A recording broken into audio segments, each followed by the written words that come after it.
హర్యానాకు చెందిన భారతీయ పర్వతారోహకుడు రోహితాష్ ఖిలేరి రష్యాలోని యూరప్ ఖండంలోనే అత్యంత ఎత్తైన మౌంట్ ఎల్బ్రస్ పర్వతంపై అరుదైన ప్రపంచ రికార్డును నెలకొల్పారు.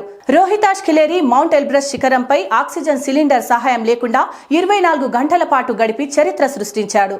40 డిగ్రీల సెల్సియస్ కంటే తక్కువ ఉష్ణోగ్రతలు, గంటకు 50 నుంచి 60 కిలోమీటర్ల వేగంతో వీచే గాలులు మరియు తీవ్రమైన మంచు తుఫాన్ల మధ్య ఆయన ఈ ఘనతను సాధించాడు. మౌంట్ ఎల్బ్రస్ రష్యాలోనే కాక్సస్ పర్వతంలో ఉంది. ఇది 5642 మీటర్ల ఎత్తుతో యూరప్ లోని అత్యంత ఎత్తైన శిఖరంగా పరిగణించబడుతోంది.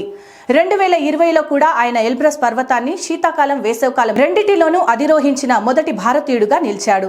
రోహితాష్ ఖిలేరి ఈ రికార్డును భారతదేశ ప్రతిష్టకు, పట్టుదలకు అంకితం చేశారు. అయితే ప్రపంచంలోనే ఎత్తైన శిఖరం మౌంట్ ఎల్బ్రస్ ఇప్పుడు ఆ శిఖరం పైన మన జాతీయ జెండా రెపరెపలాడుతోంది. దానికి కారణం హర్యానాకు చెందిన హీసర్ జిల్లా మల్లాపూర్ గ్రామానికి చెందిన రోహితాష్ ఖిలేరి జనవరి 21, 2026 రోజున 5642 మీటర్ల ఎత్తున ఉన్న మౌంట్ ఎల్బ్రస్ శిఖరంపై ఎలాంటి ఆక్సిజన్ సప్లై లేకుండా శిఖరాన్ని ఎక్కడమే కాకుండా అక్కడే 24 గంటలు గడిపి వరల్డ్ రికార్డ్ సృష్టించాడు. ఈ ప్రయాణంలో ఆయన 2 వేళ్లను కూడా కోల్పోయాడు. అయితే రోహితాష్ ఖిలేరి 2021లో ఆఫ్రికాలోని ఎత్తైన పర్వతం మౌంట్ కిలిమాంజారో పైన కూడా 24 గంటలు గడిపి వరల్డ్ రికార్డ్ ను సృష్టించాడు. ఆ తర్వాత 2018 మే 16న భూమిపైనే అత్యంత ఎత్తైన మౌంట్ ఎవరెస్ట్ ని కూడా అధిరోహించాడు.